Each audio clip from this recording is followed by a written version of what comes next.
Police आणि माओवाद्यांमध्ये झालेल्या चकमकीत 4 कट्टर माओवादी ठार झालेत। यावेळेस पोलीस पथकानं माओवाद्यांच्या परिसरातून वॉकी टॉकी, छावणी साहित्य, नक्षलवादी साहित्य जप्त केलंय, तर उर्वरित माओवाद्यांचा शोध सुरू असल्याची माहिती आहे।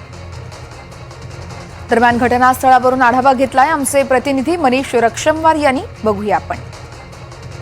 येत्या काही दिवसांमध्ये आपण बघितलेला आहे नक्षली आणि पोलिसांच्या चकमकीमध्ये वाढ झालेला आहे। 2 दिवसापूर्वी छत्तीसगडच्या अबू जमाड जंगल परिसरामध्ये नक्षल्यांची व जी छत्तीसगड पोलिसांची जी फायरिंग झाली होती, चकमक झाली होती, त्याच्यामध्ये एक मोठा नक्षली नेता राजू बेसन याला मारण्यात छत्तीसगड पोलिसांना यश आलेलं होतं।